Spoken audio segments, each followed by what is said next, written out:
안녕하세요, 여러분. 지금부터 부끄러운 제 과거에 대해서 이야기해 볼게요. 혹시 여러분도 부모님의 직업이 남들에게 말 못할 만큼 부끄러운 적이 있으셨나요?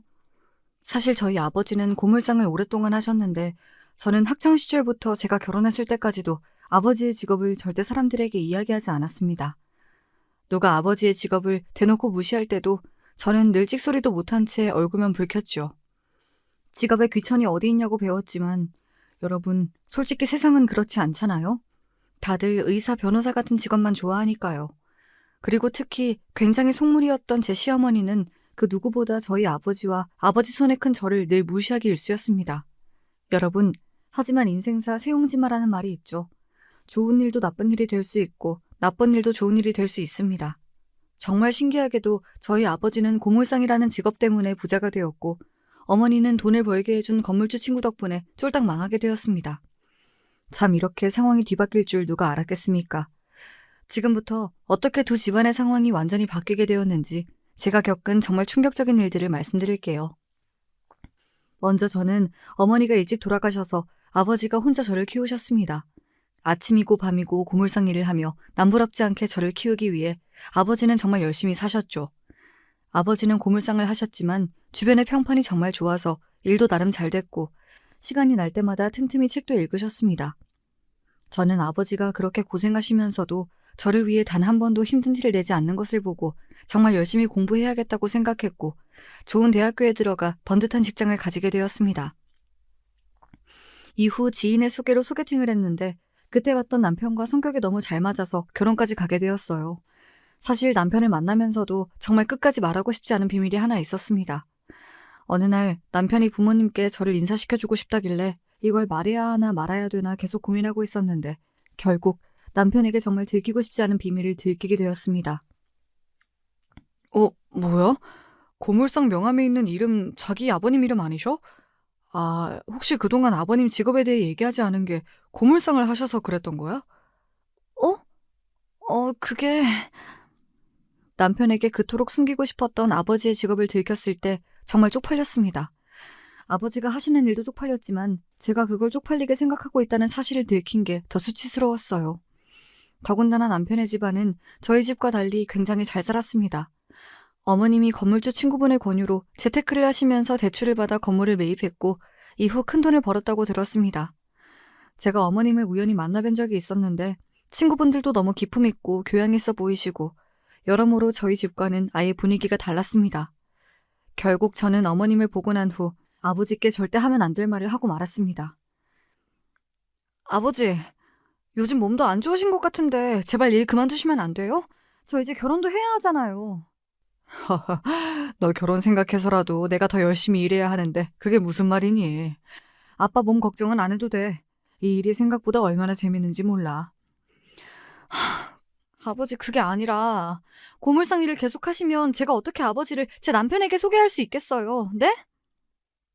제 말에 놀랐는지 아버지의 표정이 굳어지셨습니다. 그리고 아버지는 제가 놀랄 정도로 차분하게 말을 하셨습니다. 너 아빠의 직업이 부끄럽구나. 하지만 정말 미안한데 아빠는 고물상이라는 직업이 하나도 부끄럽지 않아. 잘 나가는 대기업 임원처럼 매번 돈을 많이 버는 건 아니지만 이 일은 정말 의미가 있어. 너 아빠가 하는 일이 뭔 줄은 아니? 요즘같이 쓰레기 많이 나오는 시대에 꼭 필요한 재활용 산업이야.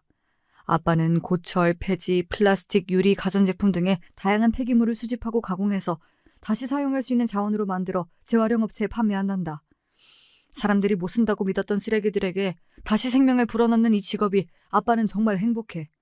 그러니까 다시는 이런 얘기 꺼내지 마렴. 저는 아버지의 말을 듣고 고물상에 대한 애착이 대단하다는 생각도 들면서 제가 아버지한테 너무 큰 상처를 드린 것은 아닐까 후회되었습니다. 사실 제가 번듯한 직장을 다니면 언젠간 아버지가 이 고물상 일을 그만둘 줄 알았어요. 돈이 많이 되지도 않을 텐데 왜 쓰레기를 취급하는 이 일을 계속하는지 항상 이해가 안 됐거든요. 하지만 아버지의 이 말을 들으니 이제서야 이해가 됐습니다. 아버지한테 고물상은 단순히 직업이 아니라 자랑스러운 삶 그 자체였어요. 결국 저는 아버지에게 죄송하다는 말과 함께 앞으로 아버지의 직업을 당당하게 말해야겠다고 결심했습니다. 몇 개월 후 남편과 시어머님께 인사를 드리러 가게 되었습니다. 그리고 저는 그날 정말 씻을 수 없는 상처를 받게 되었죠.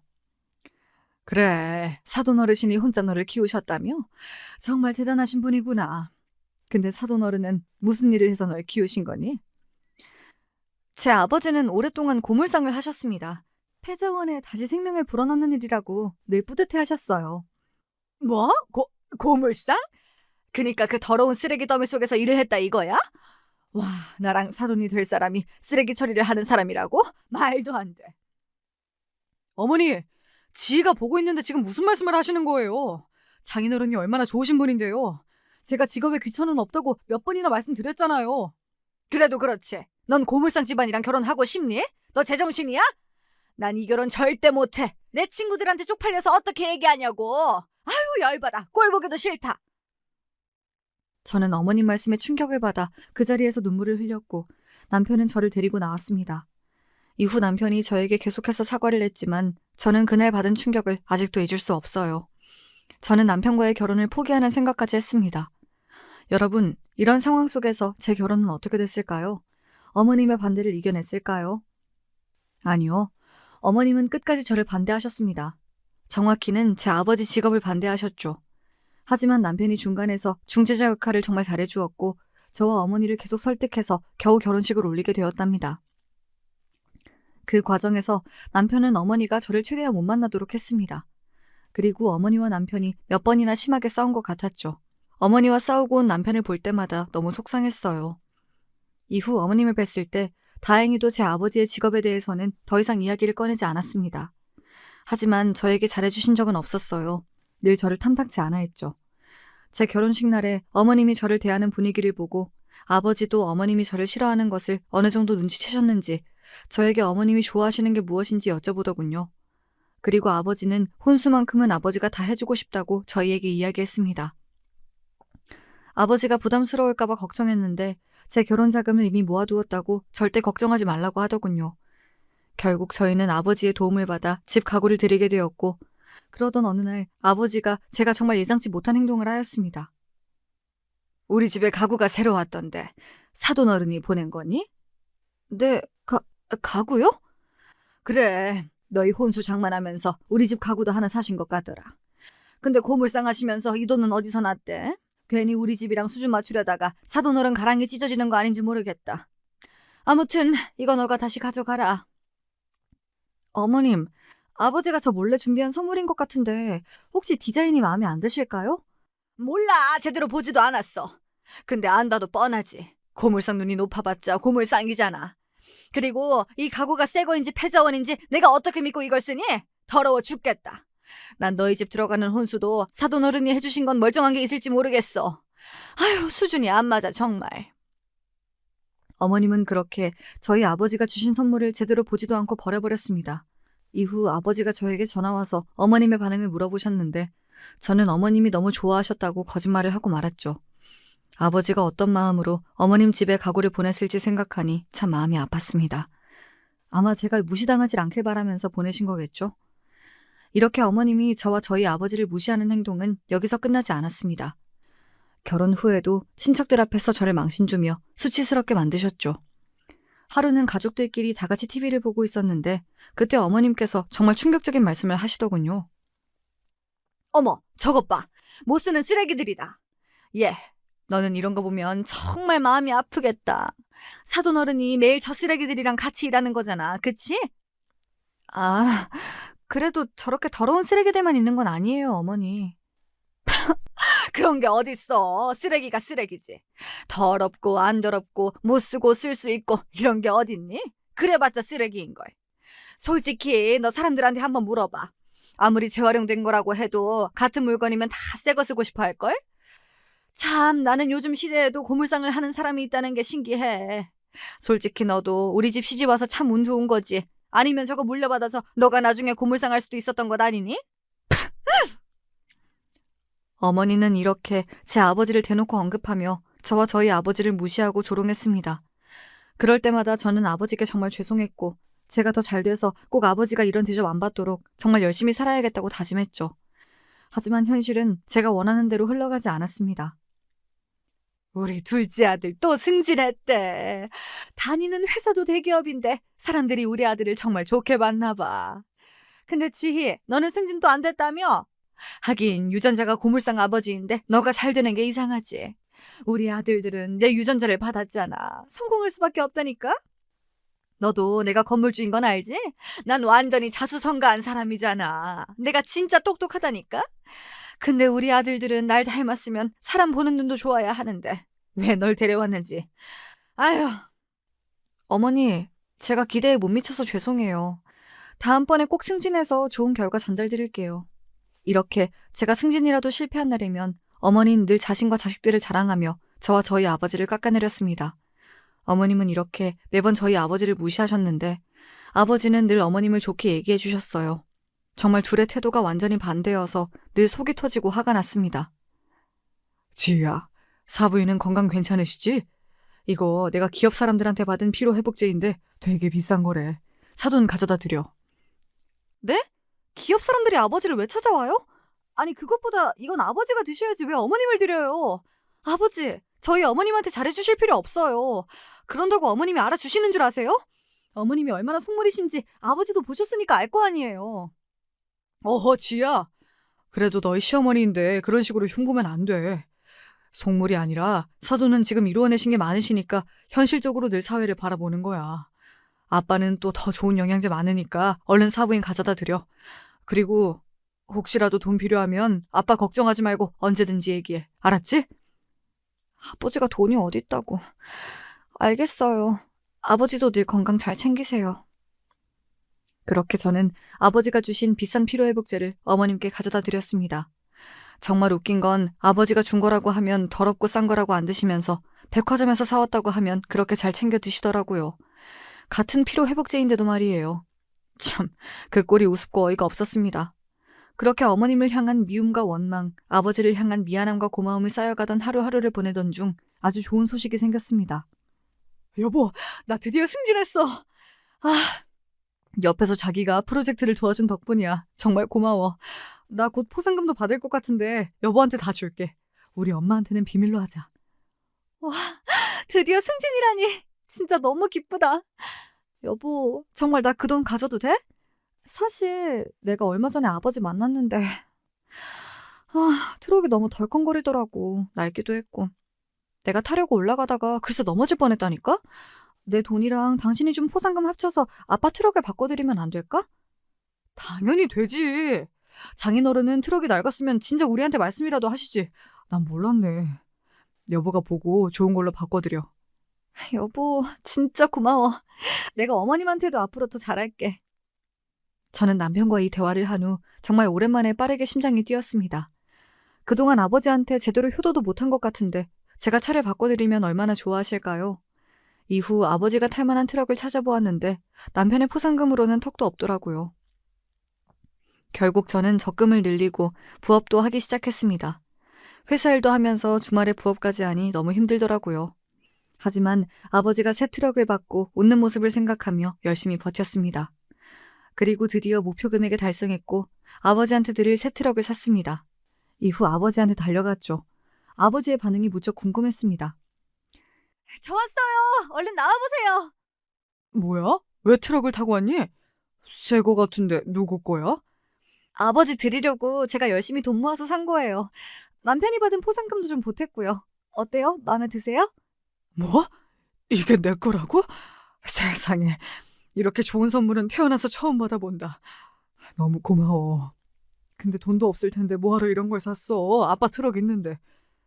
지금 타고 계신 트럭이 너무 낡았잖아요. 저 키우느라 고생하셨으니까 이제 트럭만큼은 제발 새 거 타고 다니세요. 제가 아버지 일 그만두란 말은 이제 절대 안 할 테니까 대신 낡은 트럭만큼은 버리세요. 제가 이 말을 하자 아버지 눈에는 눈물이 맺혀 있더군요. 이럴 줄 알았으면 진작 사드릴 걸 그랬나 봅니다. 새 트럭을 모는 아버지를 보며 정말 뿌듯한 마음이 들었고 저는 가벼운 발걸음으로 집에 갔습니다. 그리고 다음 날 제가 아버지한테 트럭을 선물해준 일 때문에 정말 어이없는 일이 일어났습니다. 문 열어! 당장 열어! 어머니! 아침부터 연락도 없이 무슨 일이에요? 너 진짜 제정신이니? 왜 우리 아들이 힘들게 번 돈을 막 써? 어머니 숨 막혀요. 멱살 좀 놓고 말하세요. 아니 아침부터 대체 무슨 말씀을 하시는 거예요? 야! 네가 돈이 어딨다고 네 아빠 차를 바꿔줘? 네 아빠, 아니 사돈 어른이 카톡에 올렸더라. 이것 좀 봐라. 우리 딸이 사준 새 트럭하고 떡하니 프사를 바꿔놨던데 이거 나랑 우리 아들 몰래 너가 산 거 맞지? 진짜 미쳤구나. 돈 아까워 죽겠네. 고물상이 뭐하러 이런 비싼 트럭을 타? 어머니, 제가 제 아버지 차 사주는 게 무슨 잘못이 있다고 저한테 이러시는 거예요? 형진 씨랑 상의해서 산 거고 제가 프로젝트 도와줘서 형진 씨가 포상금 받은 돈이랑 제가 회사 다니면서 부업까지 해서 열심히 번 돈 모아서 처음으로 사들인 트럭이에요. 웃기고 있네. 전부 다 우리 아들 돈인 거 내가 모를 줄 알아? 너 당장 그 차 팔아서 나한테 그 돈 내놔. 아니면 사돈한테 당장 전화해서 그 돈 우리 아들 돈이라고 이야기할 거야. 고물상 일하면서 참 자식 돈 뜯어먹고 살고 싶을까? 하여튼 이래서 수준 낮은 집안이랑 사돈이 되면 안 되는 거라니까. 너 당장 그 차 팔아서 돈 내 통장으로 보내. 내가 내일 결혼식에 사돈 어른이 저 트럭 타고 오는지 택시 타고 오는지 무조건 확인할 거야. 어머니, 그게 무슨 말이에요? 그리고 아직 얘기 안 끝냈는데 어디 가세요? 참, 아침부터 이게 무슨 일인지. 어머님은 저렇게 자기 말만 하고 그대로 가버렸습니다. 원래도 어머님이 아버지한테 제가 용돈 드리는 것도 싫어했고 속물이시긴 했지만 이렇게까지 막무가내로 돈 얘기를 한 적은 없었는데 평소보다 더 이상했어요. 되게 급하게 돈이 필요한 것처럼 보였습니다. 사실 저와 아버지가 잘못한 건 없지만 어머님이 정말 아버지한테 전화해서 말도 안 되는 소리를 하면 아버지 성격상 죄송하다고 당장 트럭 보내주겠다고 말할 것 같은 거예요. 그래서 차라리 이 일을 제가 말하는 게 낫겠다 싶어 결국 고민 끝에 아버지를 찾아갔습니다. 아버지 집 앞에 도착했는데 정말 발이 안 떨어지더군요. 아버지, 혹시 카톡 프로필 사진 제가 사드린 트럭으로 바꾸셨어요? 그럼 우리 딸이 사준 건데 여기저기 자랑해야지. 어때? 사진도 잘 찍었지? 네. 아버지 정말 죄송한데 카톡 사진 내려주시면 안 될까요? 다시 옛날 트럭으로 사진 바꿔서 새 트럭을 판 것처럼 딱 일주일만 연기하면 될 것 같아요. 뭐? 대체 갑자기 그게 무슨 말이야? 너가 나한테 트럭 사줬다고 뭐라 했니? 아니 돈 보태준 사람은 윤서방밖에 없는데 누가 너한테 그런 말을 한단 말이야? 아버지 정말 죄송해요. 사실 어머님이 아까 아침 일찍 찾아와서 형진 씨가 번 돈을 막 쓴다고 당장 아버지한테 드린 트럭을 팔라고 난리를 치시더라고요. 아니면 아버지한테 전화해서 제가 형진 씨 돈 막 쓴다고 말하고 내일 결혼식 때 아버지가 타고 온 차 확인한다고 해서 제가 먼저 전화드린 거예요. 아버지, 어머님이 별나고 속물인 거 아시잖아요. 어차피 곧 까먹으실 테니까 잠깐만 연기해 주시면 안 될까요? 이런 부탁드려서 죄송해요. 저 정말 못난 딸이에요. 너 잘못이 어딨어. 사부인이 제정신이 아니신 거지. 참나. 내가 그동안 너한테 잘해달라고 그렇게 얘기했는데 이런 식으로 내 딸을 힘들게 해? 더 이상 나도 사부인한테 잘할 이유가 없겠구나. 아빠가 카톡 프사 바꿀게. 그리고 내일 너가 사준 트럭 타고 안 갈 테니까 걱정 마렴. 저는 그렇게 아버지 가슴에 대못을 박는 부탁을 드리고 아주 불편한 마음으로 집에 돌아왔습니다. 하필이면 내일이 둘째 도련님 결혼식이어서 어머님과 아버지가 잠시라도 마주쳐야 해서 더 기분이 좋지 않았어요. 자기 전에 아버지한테 죄송하다는 말씀을 드리려고 카톡을 켰는데 갑자기 정말 생각지도 못한 아버지의 프로필 사진을 발견했습니다. 바로 성공한 사람들만 탄다던 외제차 사진이 있는 것이었습니다. 너무 놀라서 아버지한테 왜 이걸 올렸냐고 물어보고 싶었습니다. 당장 카톡을 할까 했지만 생각해보면 어차피 아버지 차일 리도 없고 어머님이 이 사진을 보셔도 아버지 차가 아니라는 걸 알 테니까 별일 없겠지 하고 넘겼습니다. 그렇게 다음날이 되었고 저는 결혼식장에 도착했습니다. 택시를 타고 오는 아버지를 모시기 위해 밖으로 나갔는데 마침 어머님도 잠시 밖에 계셨습니다. 그리고 그 순간 삐까뻔쩍한 차 한 대가 도착했습니다. 딱 봐도 몇 억 원은 하는 고급 외제차인 것 같았습니다. 그 광경을 본 속물인 어머님이 옆에서 한마디 하시더군요. 누구 차인지 때깔 한번 좋다. 나도 얼른 저런 차 사야 하는데. 그리고 차 문이 열렸는데 그 순간 정말 말도 안 되는 장면이 펼쳐졌습니다. 차 운전석에서 내린 건 다른 사람이 아닌 저희 아버지였습니다.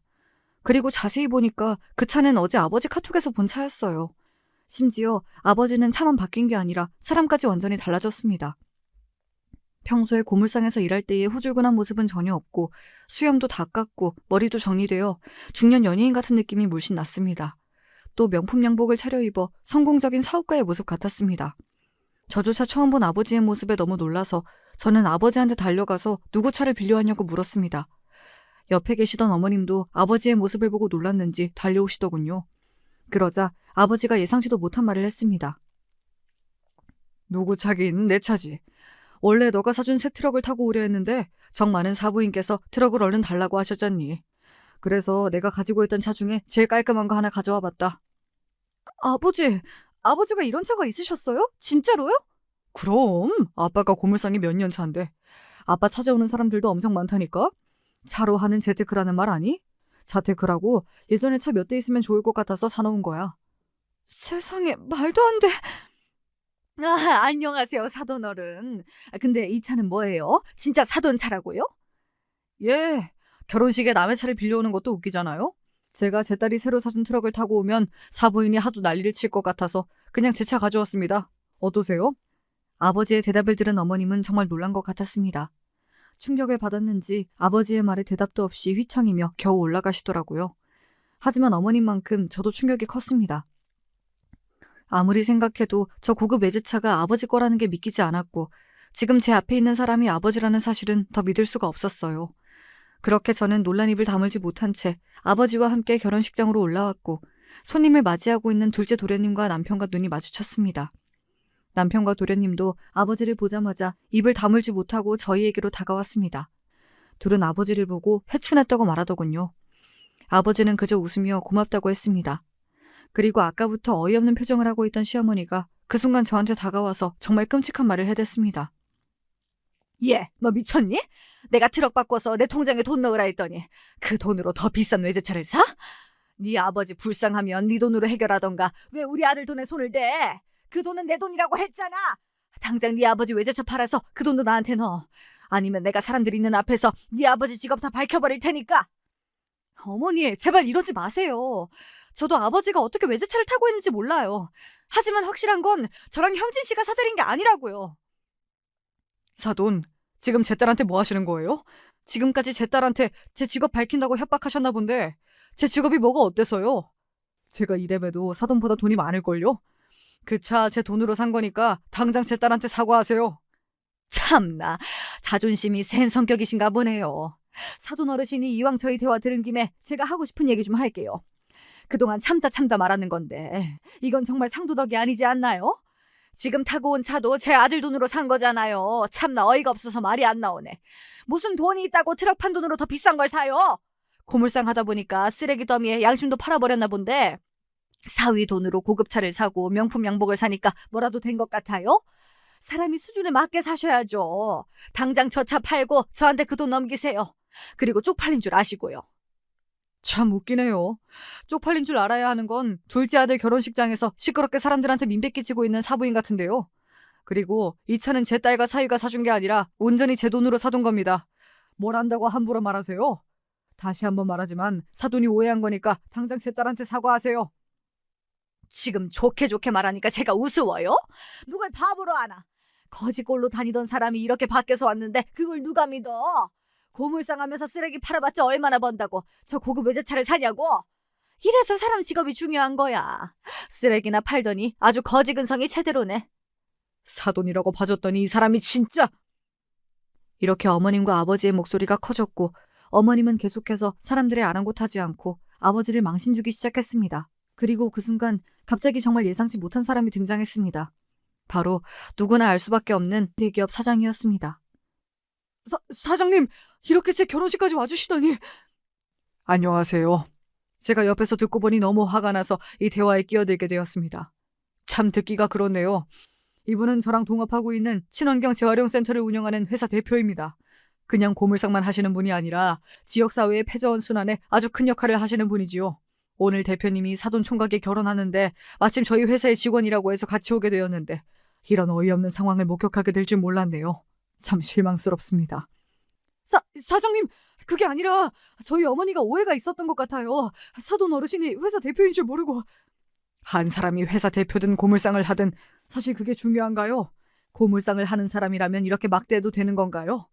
저희 회사에서 근무한다고 하셨는데 이런 생각을 가지고 있으셨다면 정말 실망입니다. 아니요, 사장님. 저는 단 한 번도 사돈 어른을 그렇게 생각한 적이 없습니다. 다만 저희 어머니가 너무 속물이어서 저도 답답해 죽겠습니다. 이런 꼴 보여서 죄송해요. 둘째 도련님, 즉 오늘 예식의 주인공인 신랑이 한숨을 푹푹 쉬며 고개를 숙이자 주변 사람들이 더 수군거리기 시작했고 주변을 살펴보니 어머님은 정말 충격을 받은 눈빛이었습니다. 그리고 그 순간 아버지가 갑자기 어머님한테 예상치 못한 말을 꺼냈습니다. 제가 오늘 오면서 사부인이 정말 좋아할 만한 선물을 들고 왔는데 안타깝게도 이건 못 드리겠네요. 아버지가 이 말을 하면서 꺼낸 건 시어머니가 그토록 원하던 고급 리조트 VIP 회원권이었습니다. 사실 이 회원권은 어머니가 카톡 프로필을 해놓을 정도로 오래전부터 원하던 것이었어요. 어머님은 회원권을 보고 당장 가져가려고 했지만 그 순간 아버지의 행동에 어머님은 물론 모든 사람들이 안타까워하며 소리를 질렀습니다. 뭐야, 지금 저 비싼 회원권을 찢은 거야? 와, 진짜 돈이 얼마나 많으면 저럴 수 있지? 아까워 죽겠네. 안 돼. 세상에 저럴 거면 날 주지. 아이고 아까워라. 아버지가 어머님 앞에서 그 회원권을 당당하게 찢어버린 것입니다. 어머님은 충격을 받아 눈이 커졌고 찢어진 종이 조각을 챙기기 시작했습니다. 그리고 그 모습을 지켜보던 아버지가 어머님한테 얘기했습니다. 이렇게 예의 없고 무례한 사람한테 주긴 참 아까운 선물이죠. 이 말을 듣고 시어머니는 정말 멘붕 상태에 빠진 듯 했습니다. 그동안 당당하게 제 아버지를 무시했었는데 이 순간에는 아무런 말도 하지 못했죠. 어머님의 표정은 일그러졌고 눈으로 아버지를 째려보고 있었습니다. 그리고 아버지와 대기업 사장님은 웃으며 결혼식장을 빠져나갔고 어머님은 갑자기 소리를 지르며 분노하기 시작했습니다. 그동안 자신이 무시하던 사람에게 완전히 무시당했다는 사실에 이성을 잃어버린 것이죠. 그리고 이 모든 광경을 지켜본 친척분들이 수군거리는 소리가 들렸습니다. 와, 저분이 정말 고물상 하신다는 분 맞아? 그동안 첫째 아들이 가난한 고물상 사돈이랑 결혼했다고 난리를 치더니 뭐야, 완전 잘 나가는 사람이었네. 참나, 무시할 만한 사람이 아니었는데? 저 대기업 사장 정말 유명한 사람인데 저렇게 같이 다니는 거 너무 멋있다. 진짜 대단한데? 그렇게 저희 아버지를 고물상이라고 무시하던 시선들도 한순간에 바뀌기 시작했습니다. 그리고 안타깝게도 둘째 도련님은 가장 행복해야 할 결혼식 날 이미 혼이 나간 듯 했습니다. 어머님의 눈에도 후회와 걱정이 가득했죠. 남편과 제가 어떻게든 이 분위기를 수습해보려 했지만 사실상 불가능이었습니다. 사실 이 모든 건 어머니가 만든 결과였죠. 제 아버지를 공개적으로 무시하지만 않았다면 이 모든 일들이 일어나지 않았을 테니까요. 그렇게 놀라움의 연속이었던 논란의 결혼식이 끝나고 저는 아버지와 대화를 나눴습니다. 사실 제가 가장 궁금한 건 고급 외제차였어요. 저도 고물상 직업이 돈을 많이 벌 거라고 생각하지 못했기 때문에 대체 아버지가 저 차를 어떻게 가지고 있는지 너무 궁금했습니다. 아버지께 오늘 결혼식에서 봤던 차를 대체 언제 샀냐고 물어보았더니 제가 생각지도 못한 이야기를 꺼내더군요. 아버지는 그동안 고물상을 하면서 재테크 관련 공부를 하였고 친환경 재활용 산업에 늘 관심을 가지고 있었다고 하네요. 이후 이 사업에 관심이 많은 대기업에게 먼저 프로젝트를 제안해 지역의 재활용 쓰레기와 기업에서 발생하는 쓰레기를 처리하는 프로젝트를 진행하였다고 합니다. 그리고 프로젝트의 성과가 좋아서 돈을 많이 벌 수 있었다고 해요. 그래서 나중에 돈을 많이 모아서 제가 예전에 하고 싶어 했던 카페를 차려줄 생각이었고 이 고급 외제차도 저 주려고 얼마 전에 사놓은 것이라고 합니다.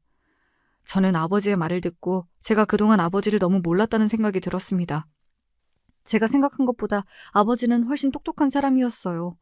그리고 아버지는 그동안 사업을 함께 논의해왔던 대기업 사장과 함께 새로운 사업 계약을 얼마 전에 체결했다고 했습니다. 그 사업은 바로 지역에서 가장 큰 친환경 재활용 센터를 만드는 것이었습니다.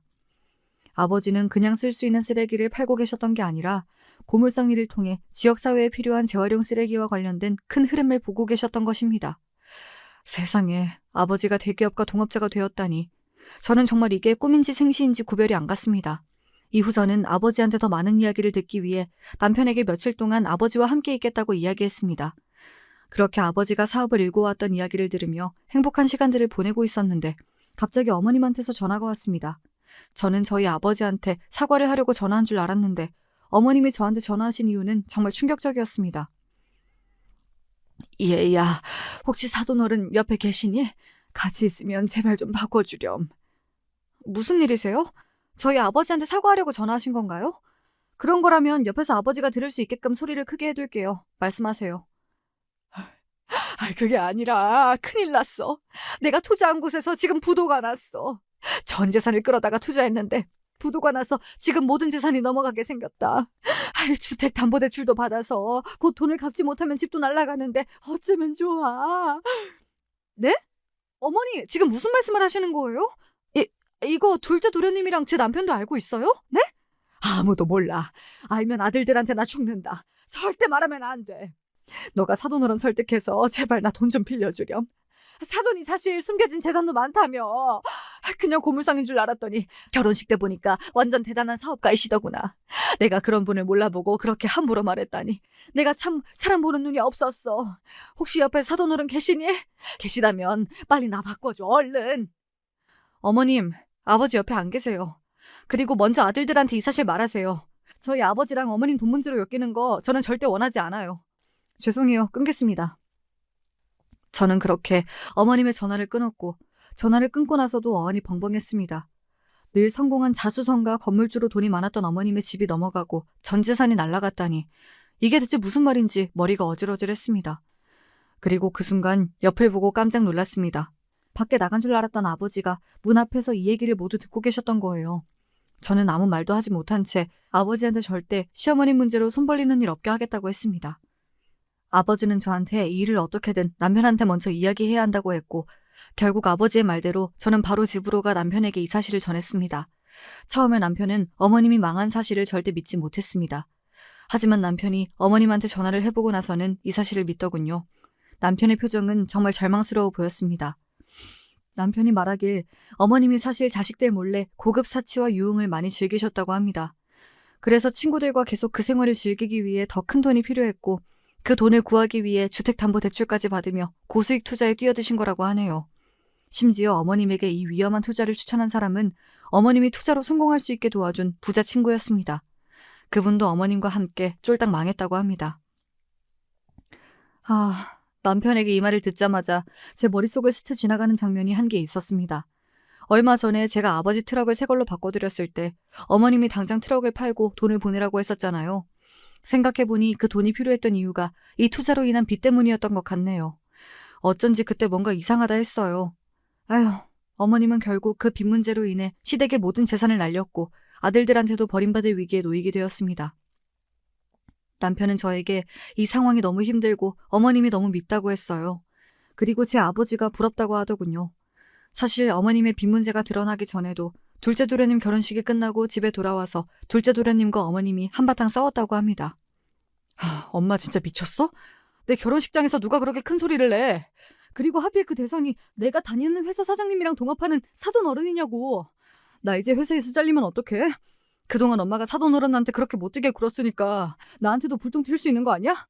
안 그래도 요즘 상사한테도 미움받고 있어서 다음 승진 걱정인데 사돈 어른이 우리 회사에 진짜 영향력 있는 사람이 되면 내가 어떻게 살아남겠냐고. 내가 이렇게 될 줄 알았니? 이게 고물상이 대기업이랑 협업해서 잘 될 줄 알았으면 내가 그렇게까지 안 했지. 내가 사돈 어른께 사과드릴 테니 걱정 마. 엄마, 지금 그걸 말이라고 하세요? 제가 사돈 어른 무시하지 말고 사람 대 사람으로 예의 챙겨달라고 예전부터 부탁드렸잖아요. 장인어른이 지금 제일 큰 친환경 재활용 센터를 운영하시고 대기업들이랑 프로젝트도 앞으로 더 많이 하실 텐데 그동안 엄마가 장인어른한테 함부로 굴어서 장인어른이 우리한테 무슨 도움을 주겠냐고요. 그래, 나도 그렇게 생각해. 내가 왜 그랬는지 모르겠다. 정말 후회하고 있어. 내가 고물상한테 잘 보여야 될 상황이 있을 줄 어떻게 알았겠냐고. 몰라, 머리 아파. 정말 돈 많은 줄 알았으면 진작에 잘해둘걸. 사돈은 이때까지 왜 그 사실을 숨긴 거야. 아유, 망했어. 어쩐지 결혼식이 끝나고 어머님이 그동안 고물상이라고 아버지를 무시해서 미안하다는 장문을 보내왔는데 아들들과 이런 일이 있었나 보네요. 어머님은 결혼식장에서 충격적인 사실이 밝혀진 후 그동안 저희 아버지를 무시해왔던 모든 행동이 자신과 아들들한테 되돌아올까 두려워하는 것 같았습니다. 아버지한테 어머님이 보낸 장문의 메시지를 보여줬지만 아버지는 어머님의 사과를 받아주지 않으셨어요. 그런데 누가 봐도 당장 급한 불을 끄기 위한 억지 행동 같았습니다. 남편은 그동안 어머님이 아버지한테 한 행동이 너무 신경 쓰였는지 계속 저에게 장인어른께 너무 죄송하다는 말을 반복했습니다. 그리고 둘째 도련님이 혹시라도 회사에서 잘리진 않을까 걱정하길래 제가 저희 아버지는 절대 그럴 사람 아니니 걱정 말라고 얘기해 주었습니다. 이후에도 남편은 아버지한테 잘 보여야 된다고 생각하는 것 같았어요. 그래서 저는 남편에게 아버지가 해준 말을 그대로 전달해 주었습니다. 여보, 아버지가 당신한테도 이 말 전해달라 했어. 아버지가 재산이 많든 적든 대기업과 협업을 하는 회사 대표든 고물상이든 예전이랑 아무것도 달라지지 말고 그냥 똑같이 대해달래. 그리고 언제든지 정신적으로든 물질적으로든 도움이 필요하면 얘기해달라고 했어. 제 말을 들은 남편은 안도의 한숨을 내쉬었습니다. 그렇게 남편과 대화를 나누고 있는데 어머님이 갑자기 전화가 오더군요. 제발 불길한 예감이 틀리길 바랬습니다. 아들아, 큰일 났어. 우리 집 넘어가게 생겼다. 지금 빨간 딱지 붙고 사람들 찾아왔어. 너무 무섭구나. 이제 어쩌면 좋아. 너 돈 좀 없니? 제발 돈 좀 구해다오. 결국 저와 남편이 우려했던 일이 일어나고 말았습니다. 어머님의 집이 넘어간 것입니다. 남편은 충격에 휩싸인 듯 울부짖었고 저는 어떻게 할지 몰라 아버지한테 이 모든 사실을 말씀드렸습니다. 그리고 다음 날 제가 깜짝 놀랄 만한 일이 일어났습니다. 갑자기 남편이 저한테 고맙다고 장문의 메시지를 보낸 것이었습니다. 아버지가 저 몰래 남편에게 어머님을 도와드리라고 돈을 보내준 것이었어요. 그리고 더 놀라운 사실은 남편이 너무 죄송해서 이 돈을 못 받겠다고 하자 아버지가 월급을 미리 보낸 것이라고 생각하라고 말했다더군요. 남편이 무슨 말인지 여쭈어봤더니 아버지가 친환경 재활용 센터가 전국으로 확장되어서 지역별 대표가 필요하기 때문에 남편한테 일을 같이 하자고 제안했다네요. 지금 일이 너무 잘 되고 있는데 일손이 부족하다고 사업을 도와달라고 말씀하셨답니다. 이후 저와 남편은 아버지가 운영하는 친환경 재활용 사업 일을 같이 하게 되었습니다. 저희가 다니던 회사는 어떻게 하냐고 물어보실 수도 있는데 저희가 다니던 회사보다 복지, 월급이 훨씬 좋았기 때문에 고민 없이 회사를 그만둘 수 있었습니다. 그리고 아버지는 남편의 월급을 정말 두둑하게 잘 챙겨주었어요. 남편은 아버지가 월급을 많이 주시는 게 일부러 어머님 빚 때문에 남편이 힘들어하는 것을 알고 배려한 것이 아닐까 생각했답니다. 첫 월급을 받고 남편은 감격의 눈물을 흘렸고 어머님이 워낙 많은 재산을 투자해 그 모든 빚을 다 갚을 순 없었지만 그래도 급한 불은 끌 수 있었다고 합니다. 일을 하면서 느낀 건데 정말 아버지가 하는 사업 전망이 너무 좋더라고요. 저는 이 일을 아버지와 같이 할 수 있다는 사실이 너무 다행이었습니다. 그리고 아버지는 저희에게 또 다른 제안을 하셨습니다. 이 제안을 듣고 저는 정말 아버지가 대단하다는 생각이 들었어요. 저라면 도저히 이 생각까지는 못할 것 같았거든요. 그 제안이 무엇인지 여러분도 들으면 깜짝 놀라실 거예요. 너희가 괜찮으면 사부인도 일을 하는 건 어떨까? 아무래도 지금 빚을 갚으려면 돈을 벌어야 할 테고 그래도 우리 일이 지금 하고 계시는 식당 일보단 나을 것 같거든. 일의 강도나 월급 측면에서도 훨씬 괜찮은 것 같고 너희 생각은 어떠니? 장인어른, 정말 그래도 괜찮을까요? 안 그래도 어머니가 몸도 안 좋으신데 빚 때문에 식당에서 고생하시는 거 보고 늘 마음이 안 좋았거든요. 저희 어머니가 장인어른한테 잘해드린 것도 아닌데 이런 제안 해주셔서 정말 감사합니다. 제가 진짜 더 잘할게요.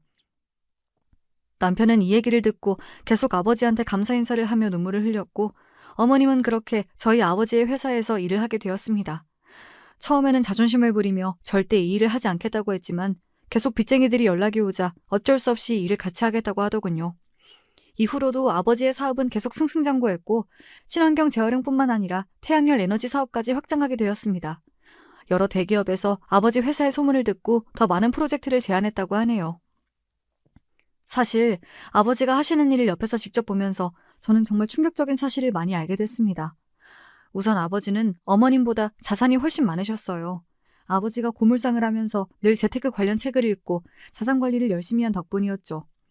아버지는 꾸준히 투자를 통해 자산을 증식해왔고 이미 부동산과 주식에서 엄청난 성공을 해서 많은 자산을 모아두고 계셨습니다. 전 몰랐지만요. 생각해보니 아버지가 그래서 저한테 계속 돈이 필요하면 말하라고 하고 결혼비용과 혼수 그리고 어머님 선물을 계속해서 보낼 수 있었던 것 같아요. 저는 그것도 모르고 어머님한테 늘 찍소리도 못했었네요. 바보같이. 제가 아버지 옆에 지켜보면서 느낀 건데 아버지는 자산이 얼마가 됐든 평생 고물상 일을 하셨을 것 같아요. 이 일을 하시는 게 정말 즐거워 보였거든요. 저는 일을 하면서 이렇게 즐거워한 적이 없는데 아버지를 보면서 저도 이렇게 심장 뛸 수 있는 직업을 나중에라도 갖고 싶다라는 생각도 들었습니다. 아버지가 일을 정말 사랑하셔서 그런지 이후로도 아버지의 사업은 계속 잘 되었고 지역 친환경 산업 표창장까지 받게 되었습니다. 뿐만 아니라 고물상으로 시작하여 친환경 재활용 산업을 대기업에 제안한 지역 경제계에서 성공한 인물로 신문 기사가 나자 아버지는 큰 주목을 받게 되었습니다. 기사를 본 친구들과 친척들이 연락이 오더군요. 그리고 아직 가족이지만 저한테는 늘 불청객인 한 사람한테도 계속 연락이 왔습니다. 얘야, 기사 봤다. 축하한다. 사돈 어른이랑 너는 언젠가 잘 될 줄 알았어. 근데 사업이 그렇게 잘 되면 돈도 많을 텐데 나 돈 좀 빌려주면 안 되니? 이번 투자로 나 정말 일어서야 하거든. 내가 이렇게 쫄딱 망할 사람이 아니란 말이야. 어머님, 늘 전화해서 계속 같은 소리만 하시잖아요. 저는 돈 없고 저희 아버지도 어머님한테 빌려드릴 돈 없어요. 아니, 그리고 그렇게 저희 아버지 무시하시더니 이제 와서 돈을 빌려달라고요? 진짜 양심이 없으세요? 한 번 더 저한테 연락하시면 전 진짜 형진 씨한테 다 말할 거예요. 투자로 성공하고 투자로 인생이 몰락해놓고 또 투자로 일어설 생각을 하는 어머님을 보면 참 재테크도 조심해야 되겠구나, 투자도 중독이구나 라는 생각이 들었습니다. 그리고 남편이 절대 저에게 어머님의 사정을 들어주고 돈을 빌려주지 말라고 신신당부했기 때문에 저는 단호하게 어머님의 전화를 끊어버렸습니다. 참, 어머님이 언제 건물주였던 시절에서 빠져나와 현실을 자각할 수 있을지 모르겠네요. 사실 어머님의 몰락이 마냥 속 시원하지만은 않습니다. 그냥 어머님도 잘 되고 저랑 아버지도 더욱 잘 돼서 안정적으로 각자 길 걸으면서 잘 살았으면 좋겠네요. 이렇게 안 좋은 끝을 맞이하게 된 시어머니와 달리 저희 아버지는 이제 명예도 돈도 모두 갖춘 사람이 되었습니다. 예전엔 아버지의 직업이 부끄러웠지만 지금은 아버지의 직업을 사람들에게 자신 있게 말하지 못했던 제 과거가 제일 부끄럽습니다. 여러분, 저는 이제 직업에 귀천이 없다는 말을 믿습니다. 어떤 직업이든 내가 어떻게 하느냐에 따라 사람들의 시선과 버는 돈도 달라질 수 있거든요. 하지만 성공했다가 몰락한 시어머님을 보며 직업엔 귀천이 없어도 사람에는 귀천이 있다고 생각하게 됐죠. 참, 사람이 성공하는 것도 한순간인데 망하는 것도 한순간이더라고요. 아버지와 남편과 함께 이 사업을 더 잘 키워서 제가 정말 성공하게 되더라도 저는 평생 겸손하게 살려고 합니다. 길었던 제 이야기 마치겠습니다. 여러분의 인생에 제 사연이 도움이 됐길 바랍니다. 지금까지 제 이야기 들어주셔서 감사합니다.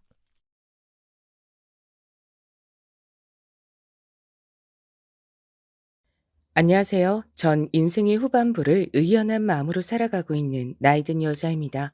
모두가 힘들고 어려웠던 그 시절이었습니다만 저는 꽤 형편이 괜찮은 집에서 태어난 자식이었습니다.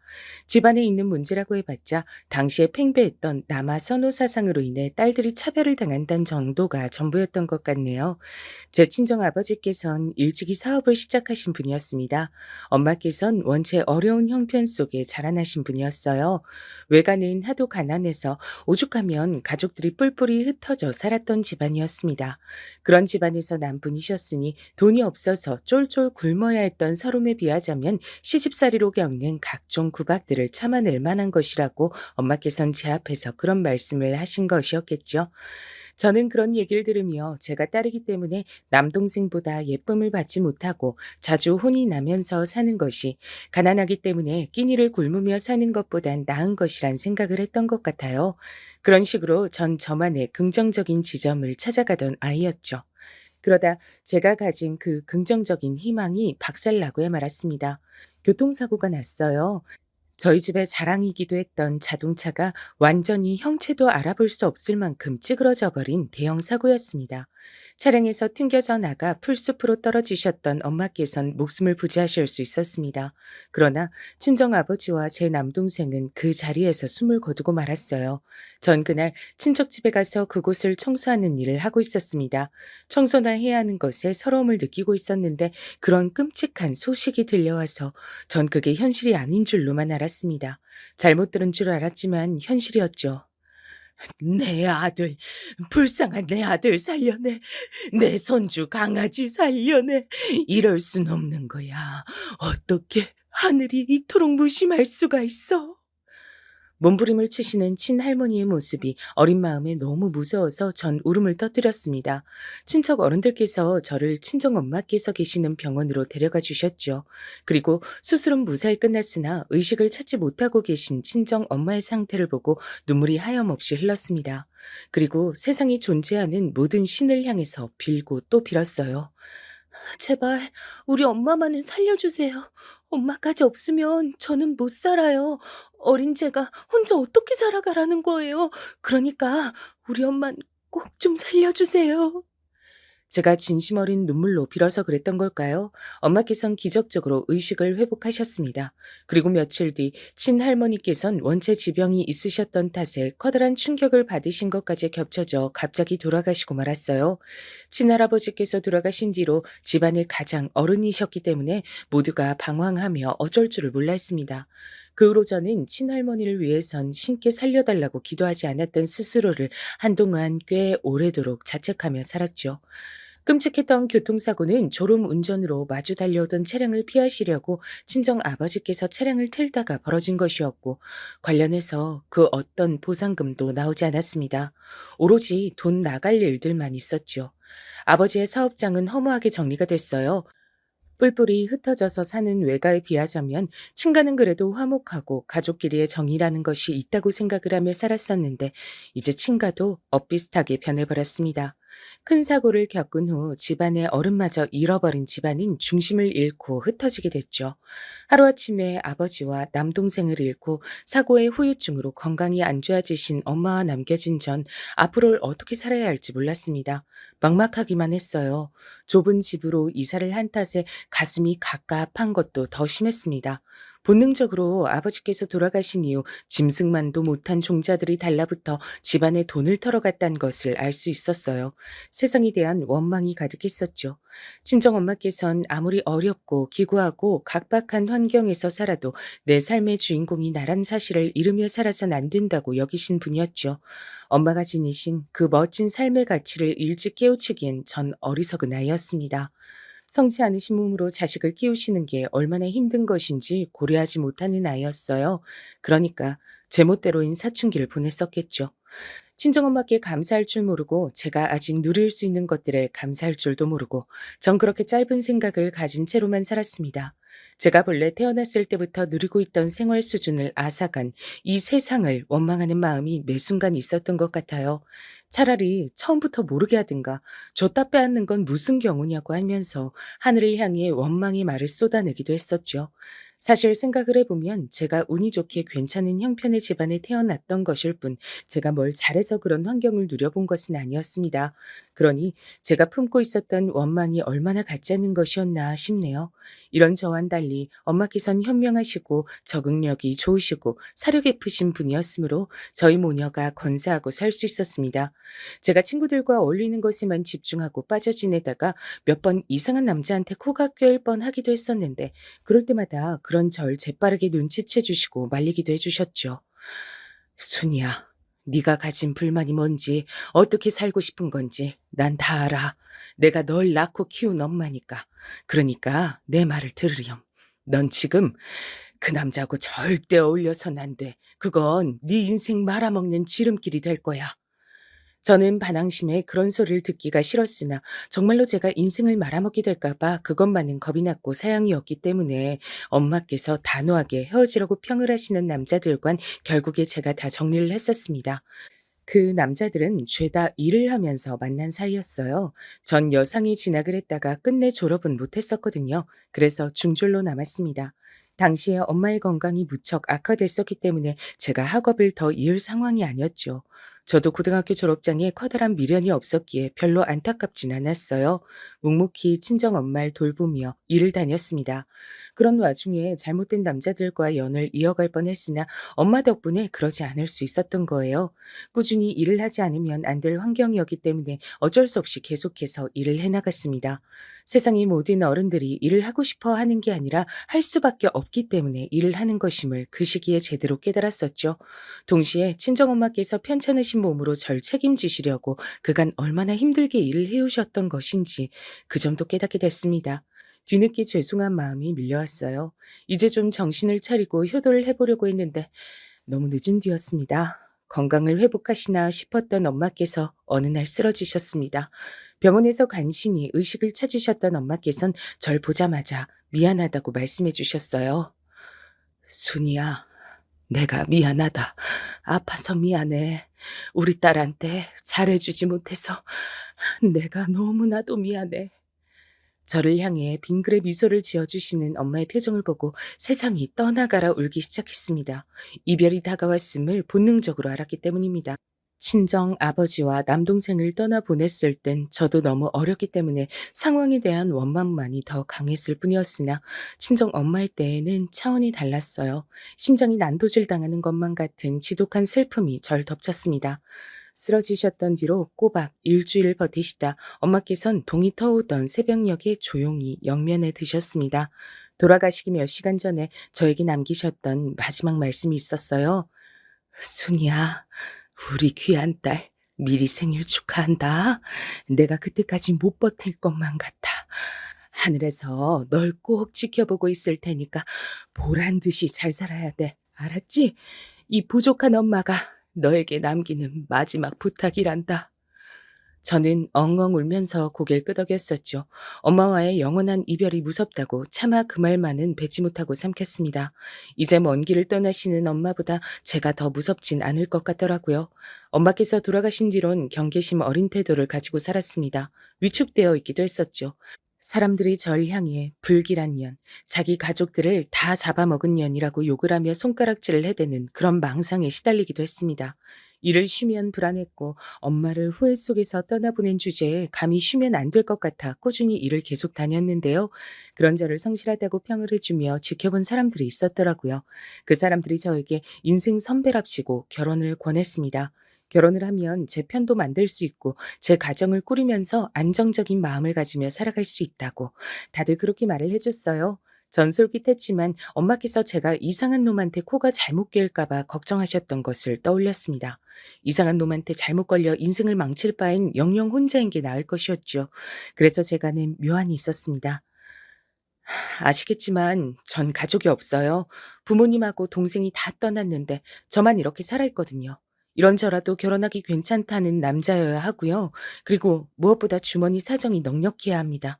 전 돈이 없어서 눈물 나게 힘든 거, 아껴 쓰느라고 줄임배를 움켜줘야 하는 거, 이런 건 사절이거든요. 돈 걱정은 제가 안 하고 살 수 있게 해줄 수 있는 남자였으면 좋겠어요. 그런 남자가 아님 싫습니다. 제가 원하는 정확한 조건을 내건 것이었어요. 그러자 저에게 결혼을 권했던 자칭 인생 선배들이 혀를 내두르며 저마다 고개를 흔들었었죠.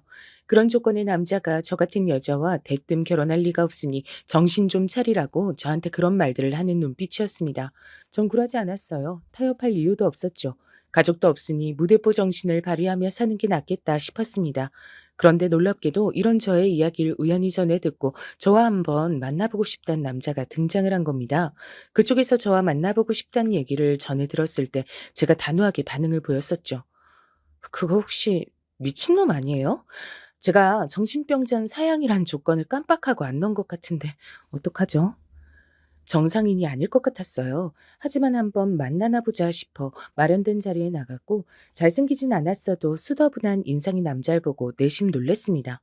너무 평범했고 정신병자와는 거리가 먼 인물이었기 때문입니다. 절 호기심에 만나보고 싶었던 그 남자와 놀랍게도 전 단 6개월 만에 결혼을 하게 됐답니다. 그 배경엔 민망한 이유가 있었어요. 교제를 하기로 한 지 3개월이 지나가던 무렵 남편이 집안에 저와 만나는 걸 들켰던 거예요. 당시 시어머니께선 남편에게 어떤 여자를 붙여주시기라고 만반의 준비를 다 해놓으신 상태였는데 갑자기 남편이 당황하는 반응을 보이면서 여자에 관심이 없다는 등 이런 변명을 해대니까 수상하게 여기셨던 거예요. 그래서 남편이 절 만나고 있다는 걸 금세 알게 되셨죠. 시어머니께선 당신의 귀한 아들이 고작 저 같은 것과 만나고 있다는 것에 기함을 하셨고 결단코 용납할 수 없다고 하셨습니다. 결혼 안 하고 만나보기만 하겠다는 것도 난 싫어. 무조건 싫고 반대니까 당장 헤어져라. 하지만 격렬한 반대에 부딪히자 남편은 오히려 저를 더욱 원하게 됐던 것이죠. 엄마께선 생전에 호된 시집살이를 당하시던 무렵에 다시 시간을 돌릴 수 있다고 해도 친정 아버지와 결혼을 하실 거라고 저에게 말씀을 하셨던 적이 있었어요. 제가 그 이유를 여쭤봤었는데 아버지 정도면 어쨌든 자기 처자식을 책임져야 한다는 생각이 강한 남자기 때문에 인생을 함께할 동반자로 적합하다 그러셨죠. 남편을 보면서 엄마의 발언이 전 떠올랐고 왠지 제 인생을 맡겨도 될 것 같다는 기분에 사로잡혔습니다. 그래서 손뼉이 마주쳤고 박수 소리가 났던 겁니다. 저와 남편 사이에서 생명이 싹튼 것이었죠. 전 원래 달마다 월경이란 걸 규칙적으로 했던 몸이었기에 임신 사실을 바로 알아차릴 수 있었습니다. 그때부턴 속전속결이었어요. 시댁에서 임신한 몸이 된 절 받아줬던 거죠. 그러나 가뜩이나 절 마음에 안 들어하고 있던 시댁 사람들에게 임신을 하여 어쩔 수 없이 받아주게 된 저란 존재는 미운 오리 새끼 같은 것이었어요. 아니, 그건 표현이 좀 귀엽네요. 저는 조금의 귀여움도 받지 못하는 존재였으니 더 못했던 듯 싶습니다. 저를 눈의 가시로 여기는 시댁 사람들의 눈총을 받으며 심란해지던 순간마다 저는 친정엄마를 떠올렸습니다. 뭐 하나 내세울 것 없던 보잘것없는 친정을 두었던 탓에 한없이 머리를 숙이시며 사셨지만 그럼에도 가난해서 굶는 생활은 하지 않기에 결혼해서 다행이라고 말씀을 하셨던 그분의 꿋꿋하던 모습을 떠올리며 나라고 못할 거 있나 라는 마음을 먹었습니다. 저도 친정엄마처럼 굳건하게 버티면서 그렇게 살아볼 요량이었어요. 길에서 만나는 아무 아가씨를 데려다가 놔도 열이면 열 전부 다 너보단 나을 거다. 우리 아들이 왜 하필 너 같은 것한테 눈길이 갔을까? 그걸 막지 못한 게 내 인생에서 가장 천후의 한이야. 내가 엄마로서 자격이 실격인 것 같아. 너라는 오물을 우리 아들의 인생에 묻히게 두다니. 널 보고 있으면 내가 엄마 자격 실격이란 생각이 들어서 아주 기분이 나쁘구나. 시어머니께선 서슴없이 저에 대한 불만을 그렇게 표현하시던 분이었습니다. 좋은 소리만 들어도 쉽게 귀가 펴지 못할 상황이고 환경이었는데 그런 구박만 듣고 있자니까 정말이지 저야말로 기분이 나쁘더군요. 불러오는 벨을 매만지며 기분 나쁜 감정들을 억지로 삼켜내곤 했었죠. 어느 날 시어머니께선 제 머리통을 세게 후려치시기도 했어요. 함께 부엌 일을 하고 있던 와중이었는데 제 손끝이 야무지지 못한 게 보여서 당신의 기분이 상했단 것이 저의 죄목이었습니다. 맞은 머리가 아파서 서러워하고 있는 저에게 시어머니께선 엄살 떨지 말라며 짜증을 내셨어요. 만일 네가 임신 중이 아니었다면 등짝이며 엉덩이를 내가 마음먹고 세게 걷어차줬을 일이야. 임신했으니 크게 봐주는 거라고도 하셨습니다. 시어머니께서는 저에게 살림을 알려주시겠다는 명목으로 절 항상 부려먹으셨어요. 가뜩이나 임신을 해서 둔하고 힘들어진 몸으로 저는 시도 때도 없이 시어머니의 부름에 움직이며 노동을 해야만 했습니다. 만약 제가 당신의 부름에 굼뜨게 행동이라도 하면 시어머니께서는 격렬한 분노를 표하시며 집안의 물건을 막 집어던지기도 하셨죠. 온 집안 식구들 불행하게 다 죽어버렸지. 중학교만 간신히 나왔지. 당연히 수준의 재산이랄 것도 없지. 이런 너 같은 며느리를 내가 왜 들였을까? 너 같은 것에게 우리 집안의 핏줄을 봐야 한다니 기가 막히고 통탄할 일이야. 너 때문에 내가 화를 참고 사느라 아주 죽겠다. 이러다가 애기 태어나는 것도 보기 전에 내가 화병으로 죽지 않을까 싶네. 너는 나한테 조금이라도 미안한 게 있다면 네 죄를 항상 뉘우치는 마음으로 살아야 한다. 감히 너 같은 게 우리 집안에 발을 들인 중죄. 제가 더 나이가 들어서 치매가 걸리기 전까진 시어머니의 각종 막말을 절대 잊을 수 없을 것만 같아요. 스스로를 괜찮다며 달래봤으나 그게 다 결국은 제 안에서 상처로 남은 모양이었습니다. 제가 시어머니께 잘 보이려고 노력을 안 한 것도 절대 아니었죠. 오히려 매번 구박을 받으면서도 시어머니께 살가운 며느리가 되어보려고도 성격에도 맞지 않은 해사한 미소를 지으며 귀염성 있게 굴려고 많이 해봤었어요. 곁에 다가가 애써 이런저런 말씀도 붙여봤었고요. 그럼에도 항상 냉담한 반응에 부딪혀야만 했었죠. 너는 그냥 아무것도 하지 않는 게 그나마 가장 복이 났단 생각도 내가 가끔은 드는구나. 그 모질한 대가리를 굴리지도 말고 보기만 해도 답답해서 사람 돌아가시게 만드는 행동 거지도 하지 말고 감히 나한테 의견을 내지도 말란 말이야. 애나 잘 낳고 고분고분하게 입이나 닥치고 살아. 그런 잔소리가 머리 위로 쏟아질 때면 수치심으로 얼굴이 뜨거워져서 고개를 들기가 어려웠던 기억이 납니다. 결혼 전의 인생과 결혼 후의 인생이 완벽하게 달라진 것 같아 그 이전까지의 저는 대체 어디로 사라졌는가 하는 궁금증도 들더라고요. 자신감이니 하는 감정들도 사라져 있었죠. 하루하루가 너무나도 우울했고 남들 다 있는 친정이 저한테는 없으니 이 세상에 제 편 하나도 없다는 생각이 들어 철저한 외톨이가 된 것만 같았죠. 그래서 전 아들이 정말 소중했습니다. 그런 모진 소리를 다 들어가며 제가 애지중지 뱃속에서 키워낸 아들이 세상에 태어났을 때 그간의 모든 서름이 씻겨 사라지는 것만 같은 느낌도 들었어요. 처음으로 시어머니께 칭찬 비슷한 것도 들어봤었죠. 아들 낳은 것만은 잘했다. 첫 판부터 바로 아들 낳았으니 이만하면 네가 대역죄인까지는 아닌 듯 싶구나. 고작 그런 것도 칭찬으로 생각해서 전 기뻤던 것 같아요. 자존감이 바닥을 치던 시절이었으니까요. 제 품에 안긴 아들을 볼 때마다 믿어지지 않을 만큼 행복한 기분이 몰려들었고 본격적인 육아를 시작하면서부턴 복잡한 기분이 들기 시작했었죠. 자꾸만 친정 엄마가 떠오르더라고요. 도대체 어떻게 그 모진 시집살이를 당하시면서 자식을 키워내셨던 건지 친정 엄마가 신기하고 존경스럽기만 했습니다. 일찍 떠나지 않으시고 제 곁에 계속 계셨더라면 제가 지금 이러고 살진 않았을 거라는 생각도 들었어요. 육신의 고통을 저버리고 떠나신 그곳에선 아버지와 남동생과 다 만나셨을지, 친할머니와는 어떤 대화를 하실지, 설마 그곳에서도 시집살이가 있는 건 아닐지, 이런 상상을 해볼 때면 현실을 잊고 푹 빠져 있을 수 있었죠. 그러다 상상을 마치고 현실로 돌아오면 무척이나 우울했습니다. 그랬던 절 잡아주었던 존재는 단연 아들이었죠. 팍팍한 현실을 부드럽게 만들고 제 눈에 보이는 잿빛 세상을 환한 햇빛만 가득한 세상으로 만들어주는 존재였습니다. 온 시댁 사람들이 다 제 아들을 예뻐했어요. 어린 녀석이 벌써부터 얼굴에 자기 할아버지와 삼촌이 보인다느니 어쩌느니 하는 소리를 해가면서 아들을 보면 다들 얼굴에 웃음꽃을 피웠습니다. 제가 숨만 쉬어도 경멸의 눈초를 보내시면서 끊임없이 구박을 해대셨던 시어머니의 화를 누그러뜨릴 수 있는 것도 아들뿐이었죠. 이러니 제가 아들이 기특해서 어쩔 줄을 모를 수밖에 없었죠. 동준아, 네가 이 엄마한테 어떤 의미인지 넌 아마 상상도 못할 거야.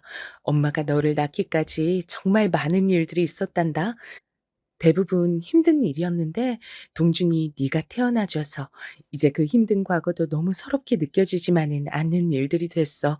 내가 널 낳길 정말 잘했구나 싶어. 다시 시간을 돌릴 수 있다고 해도 나는 너를 품을 거란다. 내 인생에서 최고는 우리 아들 동준이 바로 너야. 엄마가 앞으로 최고로 잘 키워줄게. 넌 아무 걱정 말고 무럭무럭 건강하게만 자라렴. 제 일상을 바꿔준 최고의 낙. 아들을 키우는 재미가 없었다면 전 살기 힘들었을 거예요. 둘째를 낳기까진 꽤 시간이 걸렸습니다. 6살 터울로 딸이 태어났죠. 시어머니께선 손자가 아닌 손녀는 별로 안 이쁘다고 그런 말씀을 입에 쉬 올리고는 하셨지만 시간이 가면서 호랑이의 이빨은 이미 빠져가고 있었습니다. 명랑한 딸은 자라나면서 자기 할머니가 어떤 모진 소리를 하시든 신경도 쓰지 않았고요. 매사에 당당했고 똑똑했어요. 시댁 사람들은 딸을 향해 저것이 딸이 아니고 아들이었으면 대단한 인물이 됐을 거다 이런 농담도 곧잘 하셨습니다. 하지만 딸은 그런 소리까지 신경 쓰지 않았죠. 시어머니께서 심장마비로 돌아가시고 나서 제가 마음이 너무 공허해져서 방황을 좀 했는데 그럴 때 딸이 저를 많이 위로해 줬었네요. 그래서 제가 다시 힘을 냈었죠. 남편의 일이 갑자기 힘들어지는 일도 있었습니다.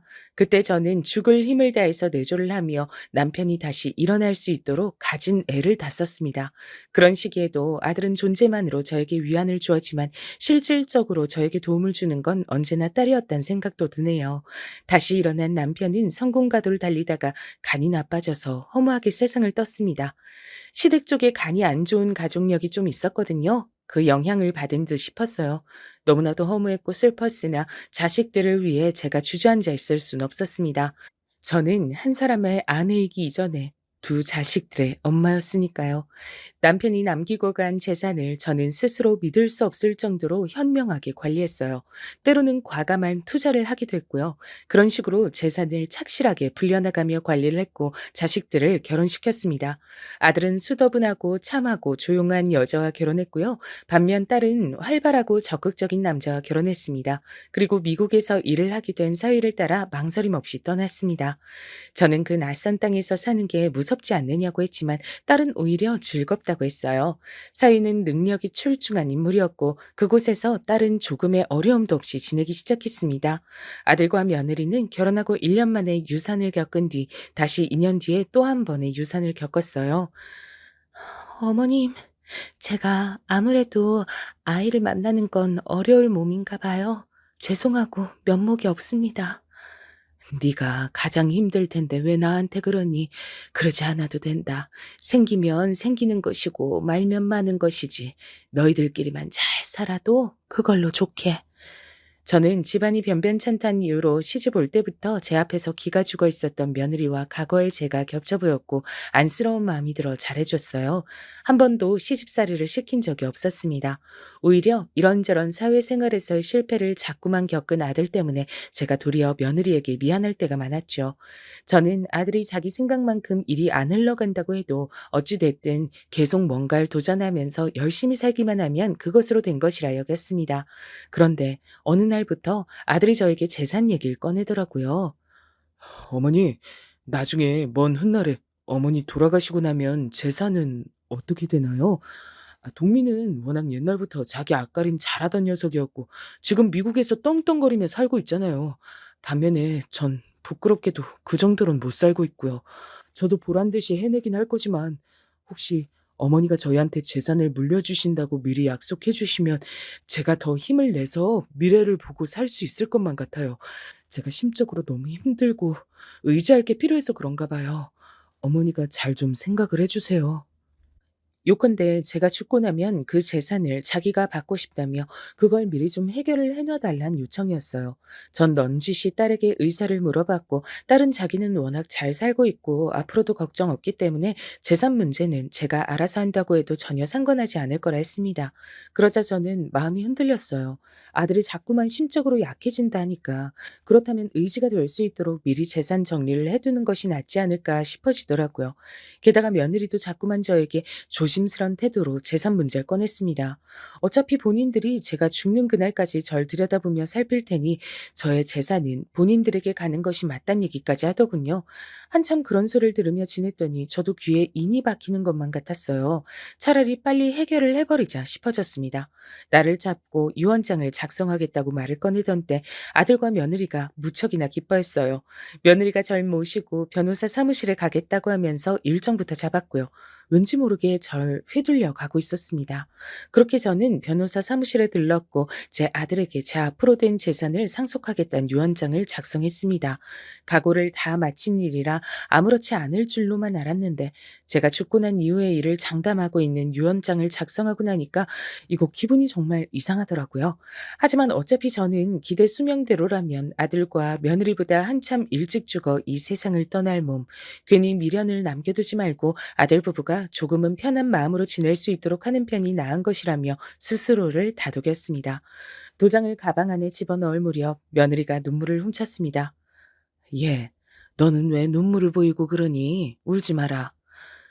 너무 감사해서 그래요. 어머님, 감사한 마음으로 그이랑 저 앞으로 인생 더 열심히 살겠습니다. 약속드릴게요. 당연히 그래야지. 한 번뿐인 게 인생이다.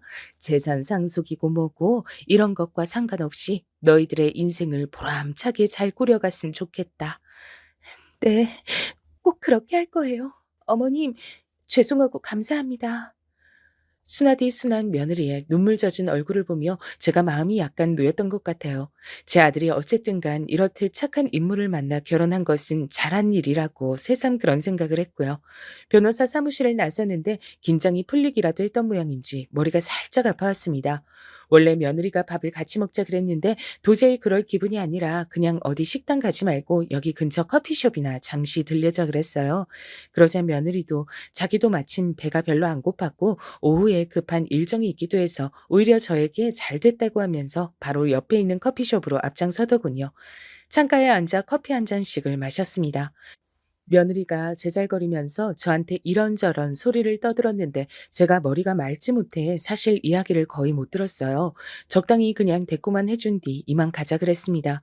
가만히 생각해 보니까 제가 며칠 전에서부터 열감기가 조금 있어가지고 병원에서 약 처방을 받았었는데 그걸 받아놓고서 깜빡하고 안 먹다 오늘 생각나서 갑자기 먹었더니 그 약이 효능 때문에 머리가 조금 맑지 못한 것인가 싶었죠.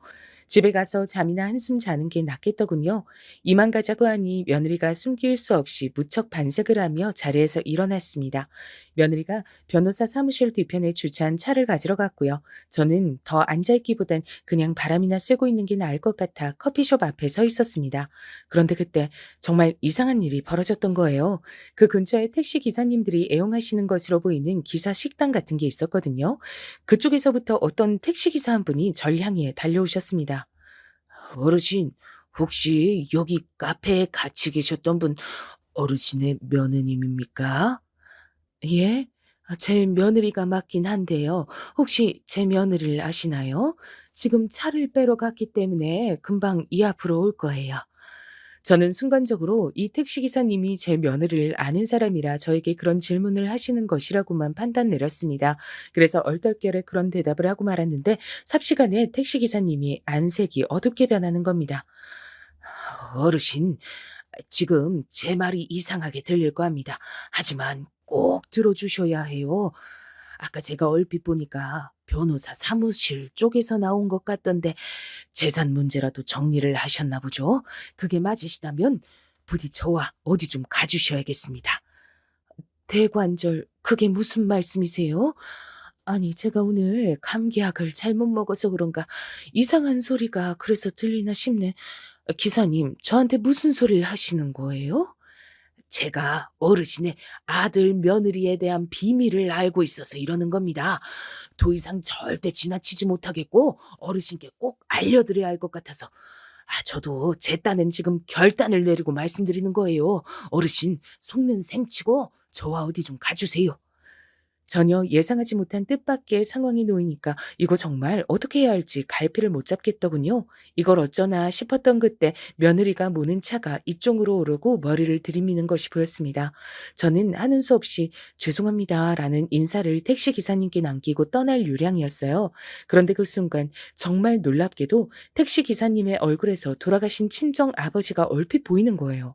제가 워낙 어릴 적에 돌아가신 분이라 기억 속에서 자주 꺼내보지도 못하는 분위기였건만 제가 이날 이때까지 살면서 단 한 번도 누군가를 보며 떠올린 적이 없던 분이시건만 어떻게 그 순간에 그 택시기사님의 얼굴에서 제가 친정아버지를 떠올려냈단 말입니까? 아주 이상한 일이란 생각이 들어 저도 모르게 택시기사님을 향해 입에서 준비했던 죄송합니다란 말 대신 다른 말을 꺼내고 말았습니다. 알겠습니다. 제가 기사님 말씀대로 어디 한번 속는 셈 치고 그렇게 따라 볼게요. 제가 말을 뱉고도 놀라 심장이 막 두근거렸죠. 그러자 택시기사님께선 절 향해 고개를 끄덕여 주셨고 식당의 주차장 쪽으로 달려가셨어요. 저는 제 앞에 멈춰선 차를 타지 않고 운전대를 잡은 며느리를 향해 말을 했습니다.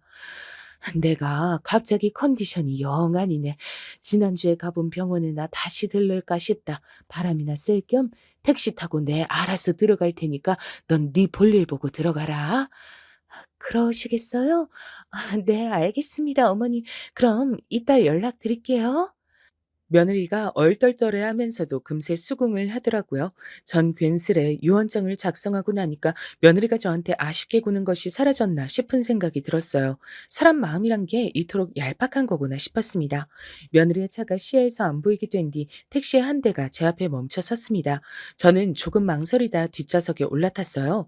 택시 기사님께선 조금의 지체도 없이 출발하셨고 이제부터 저는 설명을 들을 차례였습니다. 어르신, 저는 어르신의 며느님을 합니다. 네, 그러신 걸로 보였어요. 근데 어찌 아시는지요? 제 아들도 아시는 모양이던데요. 저와 마치 친형제처럼 자라난 사촌 형이 있어요.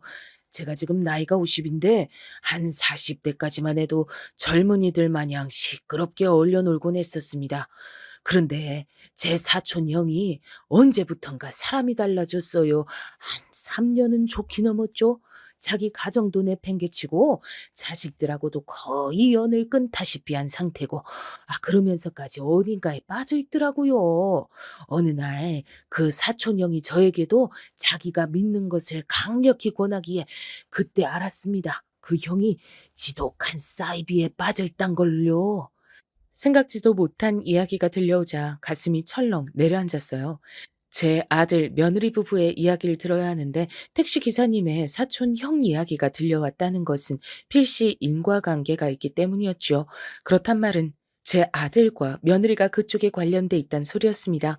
그것을 눈치채고 제가 안색이 파리하게 질리자 택시 기사님이 안타깝다는 듯 고개를 젓고 혀를 끌끈 찬 뒤에 말씀을 이으셨죠. 멀쩡했던 사람도 그런 것에 빠지면 완전 다른 사람이 돼버리더라고요. 전 당시에 그토록 심각한 사이비인 줄도 모르고 반쯤은 호기심으로 사촌 형을 따라 나섰습니다. 그들이 모여서 자기들이 신이라 부른 존재를 추앙하는 장소가 있더라고요. 장소는 협소한 편이었고 그곳에 모인 사람들의 광기는 장난이 아니었어요. 대단하더라고요. 어떤 사람들은 자신의 신념을 입증하기 위해서 손가락 하나도 잘라 바친 상태였습니다. 광기에 사로잡힌 그곳의 열기에 저도 모르게 휩쓸려 갔죠. 사람의 심리를 아주 교묘하게 이용하는 곳이었어요. 그곳에서도 유독 적극적으로 움직이며 자신들의 몸과 마음을 바치겠다고 하던 부부가 있었는데 그 부부가 바로 어르신 아들과 며느리 되는 인물들이더라고요. 뭐라고요? 제 아들이, 제 며느리가 그런 것에 빠져 있단 말입니까? 기사님, 그거 확실한 얘기예요? 전 그 두 사람이 설마 사이비에 빠져 있다곤 전혀 상상도 못했어요. 눈치도 못 챘고요. 그럴 사람들이 절대 아닌데 어떻게 그런 것에 빠져 있단 것인지 당황스러워서 통 믿기가 어렵습니다. 어르신, 제가 그 두 사람을 안다고 쳐도 어떻게 제가 그 어르신과 두 사람의 관계를 알 수 있었겠습니까? 그 두 사람이 그곳에서 어르신을 몇 번이고 언급하며 사진도 제출을 했기 때문에 제가 알고 있는 거예요. 달리는 택시 안에서 저는 일생일대의 순간을 맞이하고 있었고 어느새 등줄기에 식은땀이 흐르는 게 느껴졌습니다. 이건 열감기 따위로 인한 게 아니었죠. 극심한 충격으로 인한 몸의 반응이었습니다. 저는 부디 제가 이 정신적 충격을 감당할 수 있길 바라며 택시 기사님께 추가적인 설명을 바랬습니다. 그리고 저는 도저히 믿어지지가 않는, 아니 용을 쓰고서라도 믿고 싶어지지가 않는 얘기를 듣게 됐죠. 그 두 사람은 어르신을 공물이라고 칭했습니다. 어르신이 갖고 있는 집안 재산을 그곳에 다 갖다 바치겠다는 서약서까지 쓰는 걸 제가 직접 봤어요. 어르신을 잘 구슬려서 재산 받아내겠다 그러더군요. 살아있는 상태에서 재산 다 물려받는 건 아무래도 힘들 것 같고 재산이 어디로 흘러가는지 의심도 살 테니까 어르신 돌아가시고 나면 재산을 받는 모양새인 게 나을 것 같다 그랬죠. 교주란 인간이 그 두 사람에게 그런 조언을 날렸죠. 그 그러니까 제가 아들과 며느리에게 주고자 해서 사후에 넘기겠다고 한 저의 재산을 그 사이비가 다 꿀꺽한다는 얘긴가요? 저는 철저히 그들의 계략 안에서 움직인 거고요. 안타깝지만 네, 정리하자면 맞습니다. 그런 겁니다. 재산뿐만 아니라 그들은 어르신도 공물로 원하고 있었어요. 목숨을 제물로 바치는 거죠. 손가락 한 개 따위보다 훨씬 더 강하게 신념을 증명할 수 있는 길이라면서 어르신의 아들과 며느리 부분 무척이나 고무돼 있는 상태였습니다. 모든 걸 다 바치겠다면서. 그로 인해 자신들은 영원한 구원과 안식을 얻을 것이고 희생당한 어르신의 영혼도 좋은 데 갈 수 있을 거라고 그렇게 믿고 있어요. 저는 제 가슴을 치면서 어느새 눈물을 줄줄 흘리고 있었습니다. 제발 이 상황이 거짓이길 바랬죠. 이 말도 안 되는 모든 것이 가짜기만을 바랬어요. 그러나 택시가 멈춰선 도심을 벗어나자마자 나온 시골 동네의 어느 한적한 곳, 작은 터에 자리 잡은 건물을 보자마자 온몸에 피가 싸하게 식는 기분이 들었습니다. 택시 기사님께선 저에게 본인의 손수건을 내밀어 주셨고 안타깝다는 눈빛을 보내주신 뒤 지금은 아무도 없는 것 같으니 한번 내려서 저쪽을 둘러보자고 해주셨어요. 전 손수건으로 눈물을 찍어 닦으며 용기를 내기로 했습니다. 덜덜 떨리는 다리로 건물을 향했죠. 2층짜리 아담한 건물이었어요. 근데 어딘가 을씨년스러운 분위기가 풍기고 있었습니다. 문은 잠긴 상태였으나 뒤편으로 돌아갔던 택시 기사님께서 절 다급하게 부르셨습니다. 작은 뒷문이 안 잠겨 있다 했어요.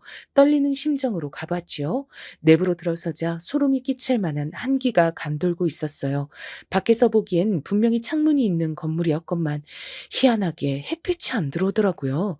택시기사님께선 사진이 있는 곳을 대강 안다고 하시며 절 인도하셨습니다. 그리고 전 그곳에서 이 황당무계한 사이비를 믿는 사람들의 사진을 발견할 수 있었습니다. 웃고 있으나 어딘가 결의에 찬 묘한 눈빛들을 한 사람들이 사진 속에 들어있었고 저는 그곳에서 제 아들과 며느리를 찾아냈어요. 제 아들이고 제 며느리네요. 맞네요. 맞아. 사진을 쥔 제 손이 주체할 수 없이 떨리고 있었고 어느새 다시 차오른 눈물로 인해 앞이 잘 보이질 않았습니다. 그런데 또렷하게 그 사진을 보기가 싫어 눈물을 그냥 두고 있었네요. 택시 기사님께서는 한숨을 내쉬시더니 어느 사진을 한 장 찾아 저에게 건네주셨어요. 전 뿌연 시야로 그 사진을 알아볼 수가 있었습니다. 그건 바로 제가 아들과 며느리와 셋이 찍은 사진이었으니까요. 제가 가운데에서 미소를 짓고 있었습니다. 택시 기사님이 알려주신 모든 내용이 사실이었단 걸 정확히 깨닫고 전 다리에 힘이 풀려서 그만 그대로 쓰러지듯 주저앉고 말았어요. 어르신, 괜찮으십니까? 어르신, 정신 좀 차려보세요. 일단 여기서 나가야겠습니다. 여기서 시간을 오래 끌면 위험해질 수도 있으니까요. 제가 부축을 해드릴 테니 어떻게든 힘을 내보세요. 어르신. 거의 혼절을 한 상태였던 전 택시기사님의 간곡한 부름에 간신히 정신 한 줄기를 붙잡아냈습니다. 택시기사님의 부축을 받으며 힘들게 그곳을 빠져나왔고 다시 택시 뒷좌석에 앉고 나서야 조금은 정신이 드는 기분이었어요. 어떻게 이런 일이? 전 그동안 아무것도 모르고 전혀 아무런 눈치도 못 채고 그러고서 살았습니다. 기사님, 이제 전 어쩌면 좋단 말입니까? 어르신, 아들, 며느리 말고 의지하실 다른 가족은 없으신가요? 그쪽에 우선 몸을 맡기시는 게 낫겠어요. 그리고 당연한 소리지만 유언장도 없던 일로 하셔야죠. 안 그랬다간 어르신이 정말로 금방 위험해지실 수도 있는 일입니다. 저는 제가 사촌 형 따라 그곳에 발을 들였던 것부터 유독 눈에 들어왔던 부부의 얼굴을 잘 기억해 둔 것, 그리고 어르신의 사진을 몇 번이고 받았던 것, 제가 잘 가는 식당 앞에서 어르신 발견한 거, 이 모든 것들이 결코 우연이라 생각하질 않습니다. 저는 사이비에 빠질 뻔했다 정신을 다 잡은 사람으로서 신이 있는지 없는지 그것에 대한 확신이 전혀 없는 사람이지만 만약에 신이 정말로 존재한다면 바로 지금 이 순간을 어르신을 위해 상황을 준비한 것이 틀림없다 생각되네요. 어르신은 재산도 지키시고 목숨도 지키실 운명인 겁니다. 저는 택시 안에서 오열을 하며 저에게 딸이 있다는 이야기를 부르짖듯이 한참 내뱉었습니다. 이억만리 외국 땅에 나가 있는 저희 딸이 그 순간 사무치게 보고 싶었습니다. 딸이라서 여자라서 차별을 받고 모진 소리를 들어본 적이 있었던 제가 딸을 낳고서 아들을 더 위하고 차별을 해온 점이 분명히 있다는 생각에 가슴이 아팠습니다. 아무리 딸이 유복하고 잘 살고 있다고 해도 아들에게만 재산을 다 몰아주려고 했던 것을 그것을 딸이 섭섭하게 생각할 것이란 점도 그제서야 깨달았습니다. 제가 눈뜬 장님이었어요. 전 딸에게 전화를 해서 이 모든 사실을 털어놨습니다.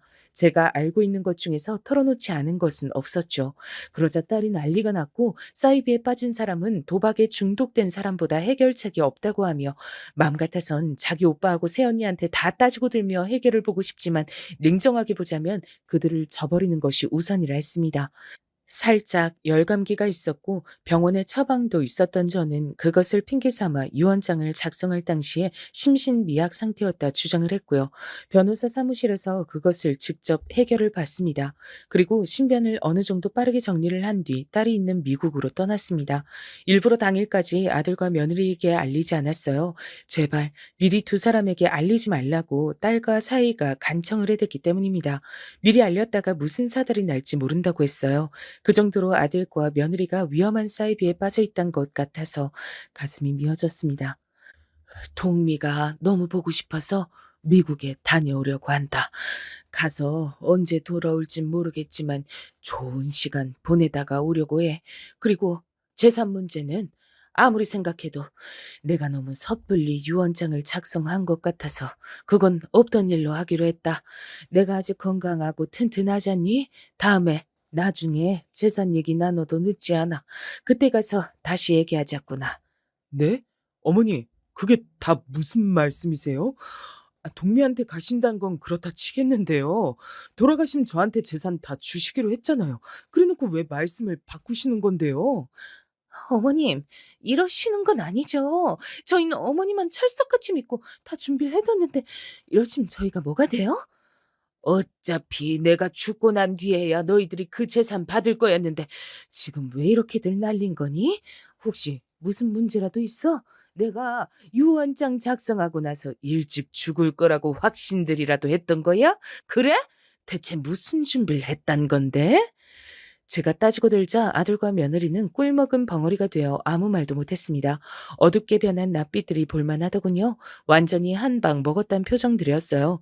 저는 찢어질 것 같은 가슴을 안고 미국행 비행기에 몸을 실었습니다. 하늘을 날면서 택시기사님과 나누었던 마지막 대화가 생각나더군요. 기사님의 사촌 형은 그래서 아직도 그곳을 못 빠져나왔나요? 예. 그러니까 제가 그쪽에 신경을 못 끄고 촉각을 기울이며 지내고 있는 거죠. 제 사촌 형도 그렇고 어르신의 아들, 며느리 부부 두 사람도 그렇고 쉽사리 빠져나오기가 쉽지 않은 것 같습니다. 이래서 사이비가 지독하고 무서운 것인가 봐요. 사람 정신을 갉아먹으니까요. 어르신, 제가 듣기론 그 두 사람은 세 번의 유산을 겪고 난 고통 때문에 사이비에 빠지게 된 것 같았습니다. 그 아픔을 다른 걸로 덮어버리려고 하다가 여기까지 온 모양이에요. 그러니 쉽진 않을 겁니다. 정신 차리는 기적이 일어나길 바라면서 기다리는 수밖에요. 부디 저나 어르신이나 좋은 소식 살면서 접할 수 있었으면 좋겠네요. 저는 아들과 며느리가 두 번 유산을 겪은 것으로만 알고 있었는데 알고 보니 제가 모르던 한 번의 유산이 또 있었던 모양이더라고요. 마음이 무거웠습니다. 절 구해주신 택시기사님께 거듭 감사의 인사를 전하면서 전 속으로 돌아가신 제 친정 부모님께도 감사의 인사를 올렸어요. 왠지 그분들이 하늘에서 절 지켜주신 것 같다는 기분이 들었거든요. 전 무사히 딸과 사이가 지내는 곳으로 와서 심신의 요양을 거치며 평안한 일상을 보냈습니다. 그러는 동안에 한국에선 상황이 복잡하게 돌아간 것인지 아들과 며느리가 별거에 들어갔다는 얘기가 들려왔어요. 이게 다 저 때문이라고, 제가 재산을 안 줘서 그렇게 된 거라고 아들이 절 원망했습니다. 그러자 딸이 머리끝까지 화가 나서 아들에게 전부 다 따지고 들었어요. 저희가 그 사이비를 눈치챘다는 사실도 밝혔고요. 그러자 아들은 많이 놀랐는지 아무 말도 잊지 않았고 그 이후로 연락도 없었습니다. 이런저런 이야기가 간혹 들려오긴 하지만 전 되도록 신경을 내려놓고 살려고 해요. 그것이 맞는 것 같더라고요. 무거운 마음은 제가 지고 가야 할 짐이겠지요. 눈부신 햇살이 가득한 어느 고풍스러운 단독 주택의 창가 자리에서 제 이야기를 써내려가 봤습니다.